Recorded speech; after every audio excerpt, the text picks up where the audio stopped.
अस्सलाम वालेकुम। We are going to discuss mechanics. ये एफएससी पार्ट 1 की फिजिक्स का चैप्टर है, जिसको हम मोशन एंड फोर्स के नाम से बुला सकते हैं। इसको समझने के लिए मैकेनिक्स का मतलब होता है study of the motion of the objects. हमारे यूनिवर्स में जो भी चीजें हैं वो सारी मूव कर रही है, सारे ऑब्जेक्ट्स मोशन में हैं, कुछ रेस्ट में है, कुछ मोशन में है। मोशन में अगर कोई ऑब्जेक्ट होता है तो उनके पास कौन सी टर्म्स होते हैं जो हमें पता होने चाहिए, कौन से लॉज को वो फॉलो करती हैं, कौन सी कंडीशंस होती हैं उनकी, इनको समझने के लिए हम फिजिक्स में ये चैप्टर या ये फील्ड रखते हैं। तो सबसे पहले हम स्टार्ट करते हैं मैकेनिक्स से कि मैकेनिक्स है क्या। मैकेनिक्स फिजिक्स की वो फील्ड है जिसमें हम स्टडी करते हैं मोशन के बारे में। Study about motion.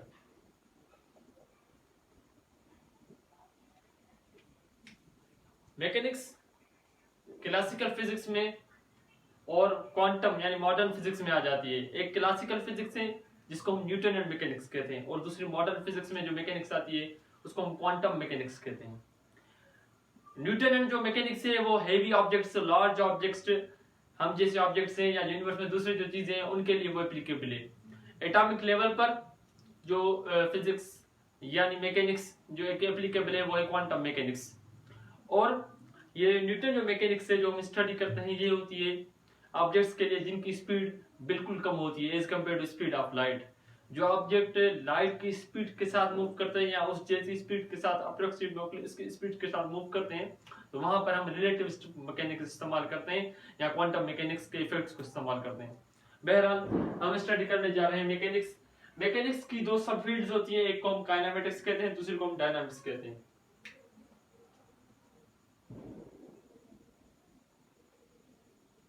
Kinematics and dynamics, ये मैकेनिक्स की सब फील्ड है। काइनेमेटिक्स में हम स्टडी करते हैं कि मोशन क्या है, व्हाट इज मोशन, या फिर मोशन में कौन कौन से टर्म्स या कौन कौन सी फिजिकल क्वांटिटीज आ जाती हैं, जैसे कि displacement, distance, acceleration, velocity, speed, time वगैरह, ये जो चीजें हैं। और दूसरी जो फील्ड है डायनामिक्स में, इसमें हम स्टडी करते हैं कि मोशन की वजह क्या है, मोशन के चेंज की वजह क्या है, मोशन किस वजह से चेंज होता है, मोशन में चेंज किस वजह से आती है, ऑब्जेक्ट्स एक्सेलरेट कैसे होते हैं, डिसेलरेट कैसे होते हैं, रेस्ट में कैसे आते हैं, रेस्ट से मोशन में कैसे आते हैं, ये सारी चीजें हम डायनामिक्स में स्टडी करते हैं। तो डायनामिक्स में हम स्टडी करते हैं व्हाट इज मोशन और टर्म्स रिलेटेड विथ मोशन। और डायनामिक्स में हम स्टडी करते हैं cause of change in motion, जो कि फोर्स है। अब हम समझते हैं कि मोशन क्या है, रेस्ट क्या है, इसका कॉन्सेप्ट क्या है, ये समझना हमारे लिए बहुत जरूरी है।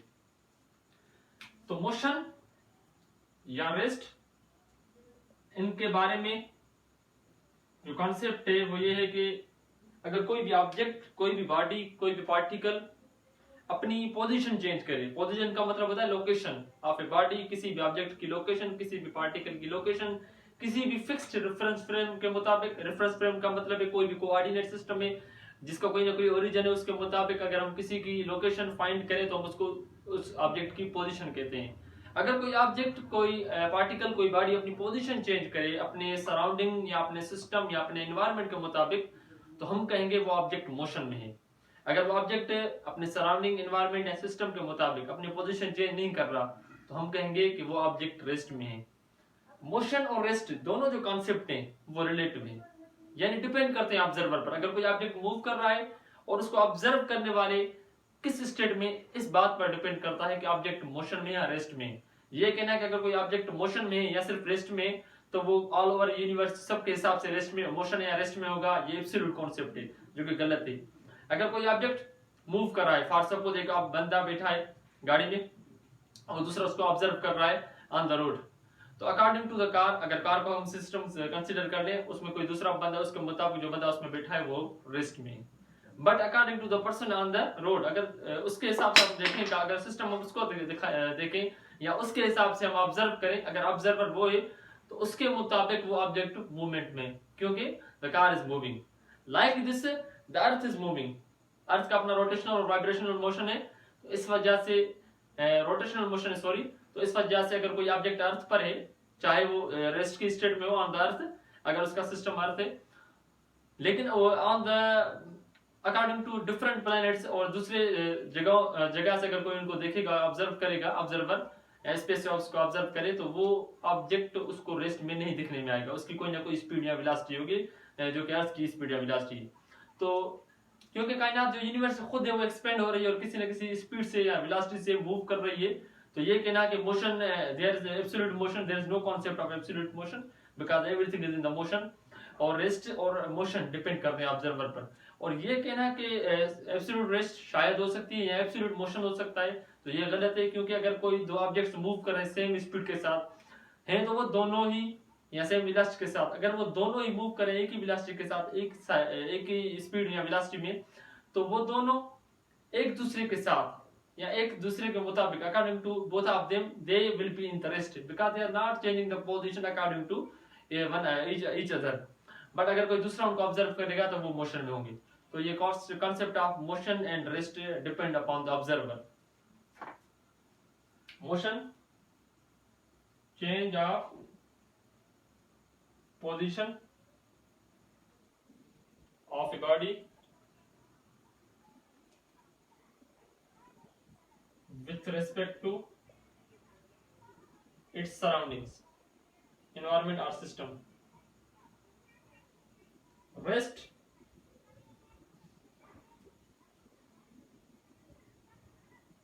body does not change its state with respect to its surrounding. So the rest of the body does not change its state with respect to its surrounding, and both concept of rest and motion are relative. That depends upon observer.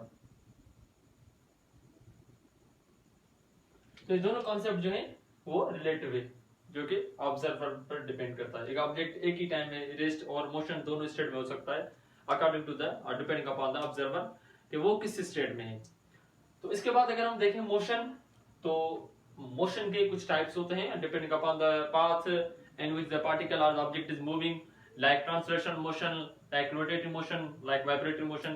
अगर हम consider करें कोई car move कर रही है, कोई बंदा move कर रहा है, तो हम कहेंगे वो ट्रांसलेटरी मोशन में है या ट्रांसलेशन मोशन में। लीनियर मोशन इसको हम कह सकते हैं, रेक्टिलिनियर मोशन। सर्कुलर मोशन में ऑब्जेक्ट है तो वो भी इसमें ही आ जाता है। अगर कोई ऑब्जेक्ट अपने एक्सिस पर मूव कर रहा है, अगर हम अर्थ की बात करें, अर्थ अपने एक्सिस पर मूव करता है तो हम उसको उसका रोटेशनल मोशन कहते हैं। अगर हम किसी पेंडुलम में किसी चीज का मोशन डिस्कस करें जो वाइब्रेशन मोशन होता है, जहाँ टू एंड फ्रो मोशन होता है, तो हम उसको वाइब्रेटरी मोशन कहते हैं। ये कुछ टाइप्स होते हैं मोशन की। इसके बाद हम अगर स्टडी करेंगे मैकेनिक्स में, तो हम मोशन के बारे में अगर स्टडी ज्यादा करना शुरू करेंगे, तो सबसे चीज पहले जो हमें चीज आती है वो है पोजीशन, जो कि मैंने पहले ही डिफाइन कर लिया कि कोई भी ऑब्जेक्ट, किसी भी ऑब्जेक्ट की लोकेशन अगर हम देखें किसी भी कोऑर्डिनेट सिस्टम या रेफरेंस फ्रेम के मुताबिक, रेफरेंस फ्रेम किसी भी कोऑर्डिनेट सिस्टम के मुताबिक या उसके ओरिजिन के मुताबिक किसी भी चीज की पॉइंट यानी पोजीशन को फाइंड करने को कहते हैं। तो अगर कोई भी ऑब्जेक्ट अपनी पोजीशन चेंज करता है व्हेन इट इज मूविंग, तो उसको हम डिफाइन कर सकते हैं एज डिस्टेंस। अगर कोई ऑब्जेक्ट एक जगह से मूव करे दूसरी जगह जाए, तो उन दो पॉइंट्स के बीच में जो उसकी लेंथ है उसको हम डिस्टेंस कहते हैं। अगर हम इसी चीज को इस तरीके से डिफाइन करें कि the length of the path between two points is called as distance, और the change of position of a body between two points is called as distance, तो ये ठीक है। और इसके अलावा अगर कोई हम इसको इस तरीके से कहें कि अगर कोई ऑब्जेक्ट एक पॉइंट से दूसरे पॉइंट पर जा रहा है और वो सिर्फ एक ही डायरेक्शन में जा रहा है, यानी वो उसको वेक्टर कंसीडर करेंगे जिसको हम डिस्प्लेसमेंट कहते हैं। दो पॉइंट्स के बीच में शॉर्टेस्ट जो डिस्टेंस होता है जो सिर्फ एक ही डायरेक्शन में होता है उसको हम डिस्प्लेसमेंट कहते हैं। अगर दो पॉइंट्स के बीच में किसी भी तरफ से आप मूव करके या कोई बॉडी मूव करके जाए एक जगह से दूसरी जगह, तो हम उसको डिस्टेंस कहते हैं। डिस्प्लेसमेंट वेक्टर क्वांटिटी है, डिस्टेंस स्केलर क्वांटिटी है। डिस्टेंस और डिस्प्लेसमेंट दोनों को ऐसा सिस्टम में हम मीटर से मेजर करते हैं। Distance, change of position of a body between 2 points,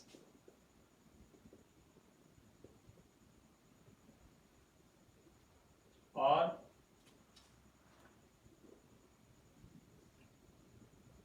length of path between 2 points। इसका जो SI यूनिट है, SI यूनिट इज मीटर। इसका डायमेंशन हम कहें, डायमेंशन क्या है, किसी भी फिजिकल क्वांटिटी को, चाहे वो ड्राइव्ड हो या बेसिक हो, उसको अगर हम बेसिक फिजिकल क्वांटिटी के टर्म से लिखें, उसके सिंबल में लिखें, या हम इस तरीके से लिखें कि वो क्वांटिटी उसके नेचर को शो करें, जो कि डायमेंशन होता है, उसको हम डायमेंशन कहते हैं। डायमेंशन किसी भी क्वांटिटी की नेचर को शो करता है। उसको देखने से हमें ये पता चलता है कि उस फिजिकल क्वांटिटी में कौन कौन सी बेसिक क्वांटिटीज हैं।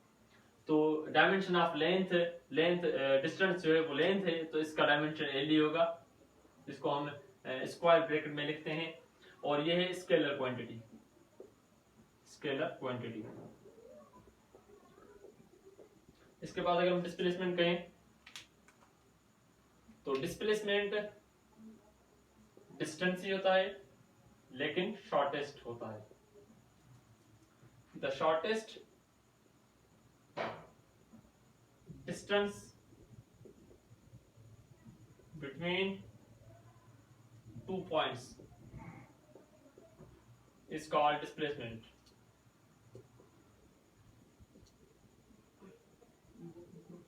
और इसको इस तरीके से डिफाइन कर सकते हैं, change of position of a body, change of position of a body और an object or a particle in a particular direction is called as displacement। ये इसका वैसा यूनिट जो है वो मीटर ही है। डायमेंशन इसका भी लेंथ है, इस वजह से हम इसको एल से लिखेंगे। और यह वेक्टर क्वांटिटी, हम डिस्टेंस या डिस्प्लेसमेंट को किसी भी लेटर से शो कर सकते हैं, like D, like S, like L, किसी से भी शो करते हैं। डिस्टेंस को हम लिखेंगे डेल्टा एस और एस, और डेल्टा डी और D.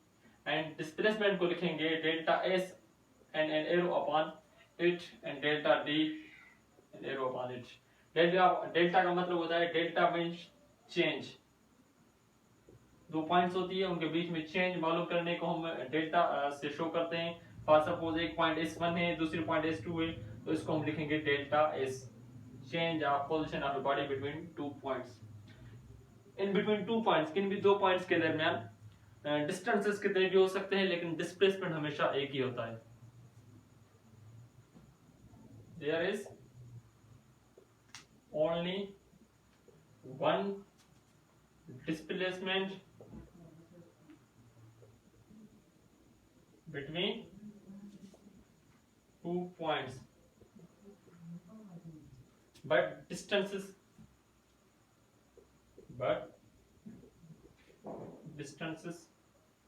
can be many, because displacement is vector and it is always in particular direction, and distance is scalar quantity, it can be in any direction। तो ये था distance and displacement of a body. इसके बाद अगर हम इसको discuss करें, तो अगर कोई object for suppose uniform motion में मूव कर रहा है, एक तरफ मूव कर रहा है, तो उसके डिस्टेंस और डिस्प्लेसमेंट सेम ही होते हैं। उसका डिस्टेंस भी वही होता है, उसका डिस्प्लेसमेंट भी वही होता है। इसके बाद हम डिस्कस करेंगे स्पीड एंड वेलोसिटी। तो स्पीड के बारे में हम डिस्कस करें। स्पीड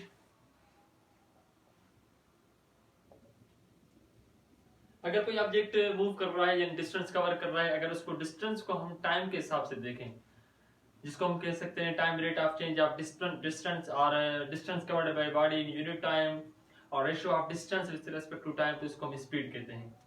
तो speed is ratio of distance with time और distance covered by a body in unit time या फिर time rate of change of distance. Speed को हम शो करते हैं v से, v is equal to delta s और delta d upon delta t। Delta s is equal to s2 minus s1, दो points होती हैं, दो पोजीशंस होती हैं, उनके बीच में डिफरेंस होता है। And delta t is t2 minus t1, time के दो डिफरेंसेस। अगर इसका हम ऐसा यूनिट बनाएं तो ऐसा यूनिट इज डिस्टेंस का यूनिट जो है वो मीटर है, टाइम का यूनिट सेकंड है, तो ऐसा unit of speed is v is metre per second और metre per second.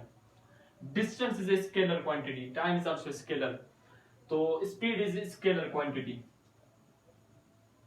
It is scalar quantity. Dimension की बात करें तो टाइम का डायमेंशन t है और लेंथ का डिस्टेंस का डायमेंशन l है, तो dimension of speed is dimension is l t inverse dimension of speed.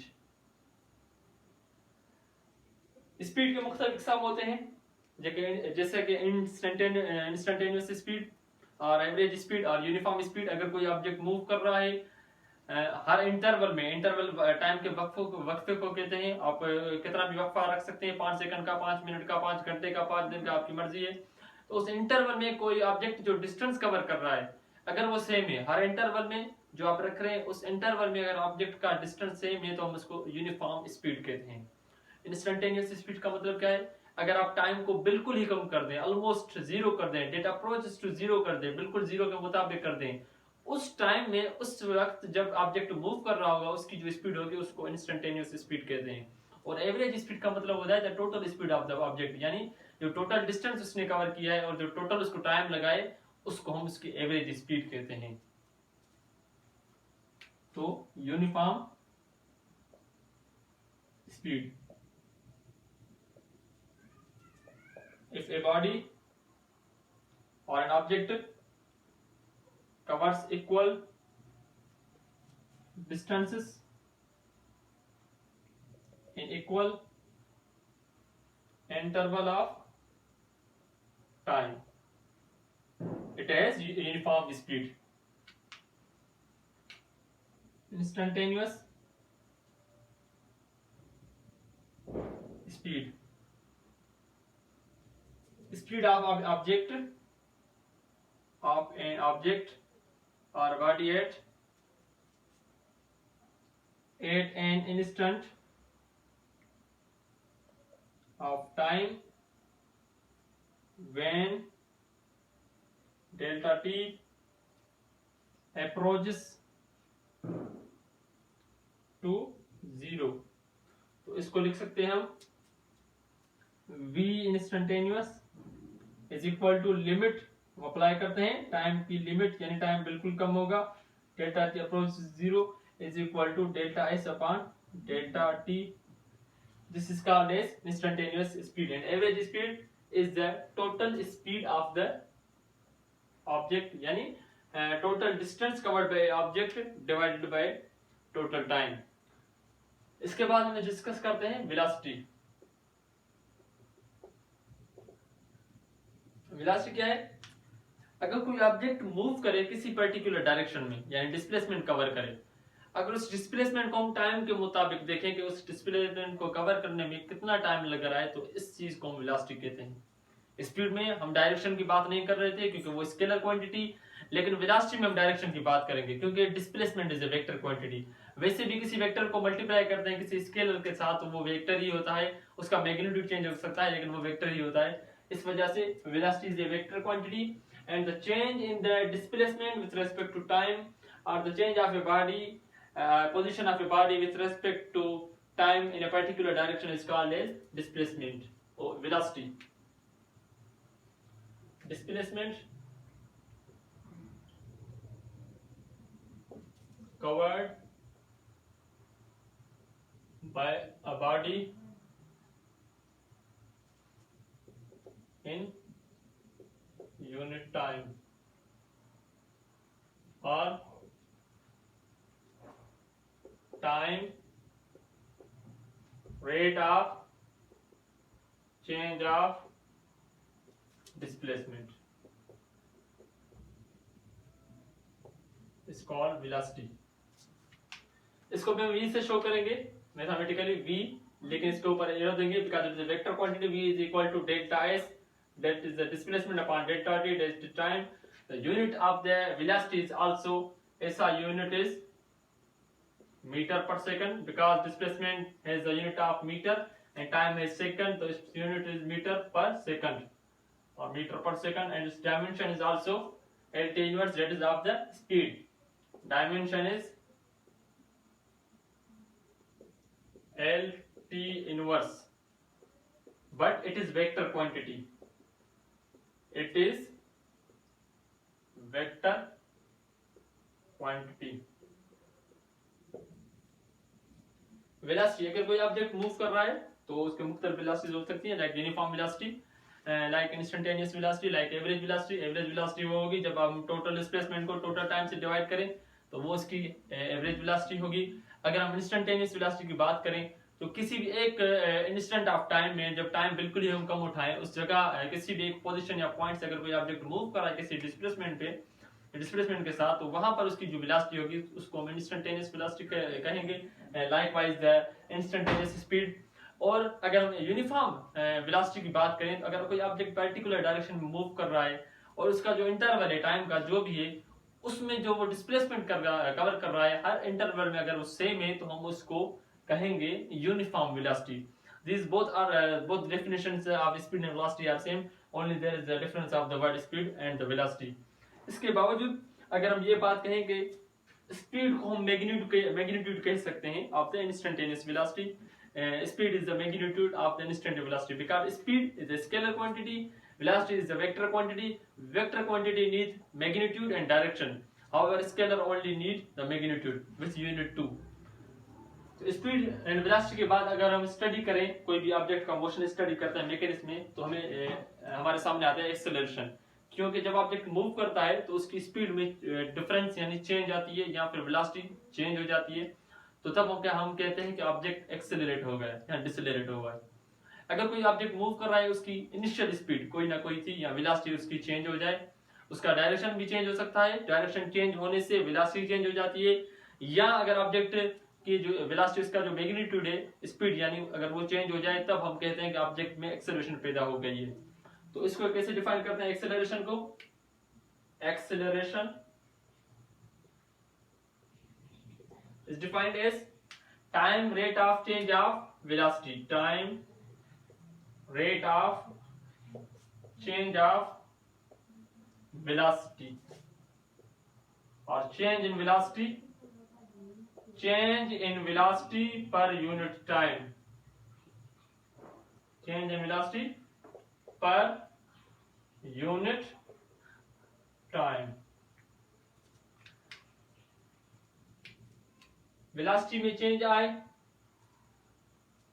या उसके डायरेक्शन में, वेलोसिटी के मैग्नीट्यूड में चेंज आए या वेलोसिटी के डायरेक्शन में चेंज आए या दोनों में चेंज आए, तीनों कंडीशंस में हमारी एक्सेलरेशन पैदा होगी। तो acceleration is produced when there is change in magnitude of velocity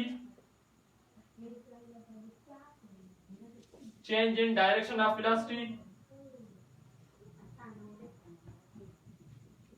or change in both magnitude and direction. Acceleration को हम ए से डिनोट करते हैं, स्मॉल ए, उसके ऊपर arrow, because it is a vector quantity, because velocity is a vector quantity, is equal to delta v upon delta t. Delta v is the velocity. Change हम मालूम करते हैं, फाइंड करते हैं इनिशियल और final speed या final velocity से minus करते हैं उसकी इनिशियल वेलोसिटी को. तो अगर ऑब्जेक्ट मूव कर रहा है तो उसकी इनिशियल वेलोसिटी होगी vi, after some time it covers some displacement and it will have the velocity vf. तो उसकी एक्सेलरेशन होगी vf minus vi upon t2 minus t1, और इसको हम इस तरीके से लिख सकते हैं v2 minus v1 upon v2 minus t1. अगर इनिशियल वेलोसिटी को हम v1 से शो करें और फाइनल को v2 से शो करें तो ये होगी v2 minus v1 upon t2 minus t1, delta v upon delta t. That is called as acceleration. इसका अगर यूनिट बनाए तो इसका यूनिट होगा, तो इसका unit of acceleration will be the unit of velocity is metre per second and the unit of time is second. तो its unit will be metre per second square. Acceleration is equal to velocity का unit है metre per second and the time unit is metre per second, और sorry second. तो its unit will be metre per second square, और इसको इस तरीके से लिख सकते हैं metre per second square. It's a vector quantity. It is a vector quantity. Dimension is metre को हम एल से लिखते हैं, dimension of the length, and time का dimension, this is metre per second square, sorry, time dimension t, it will be squared. The dimension of acceleration is lt inverse square.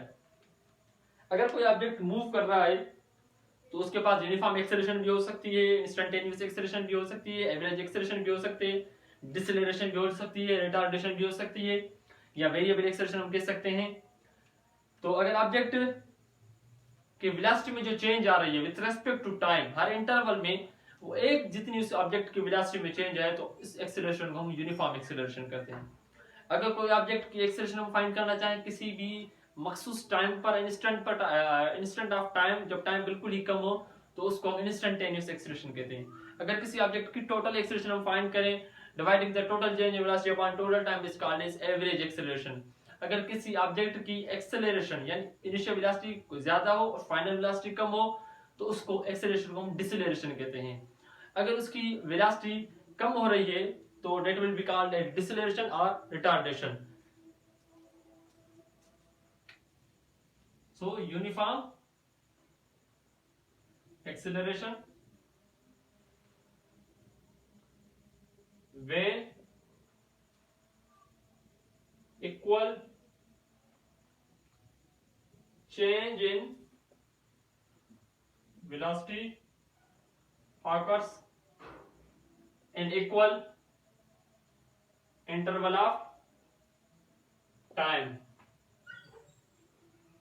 It is called as uniform acceleration. Instantaneous acceleration क्या है? Acceleration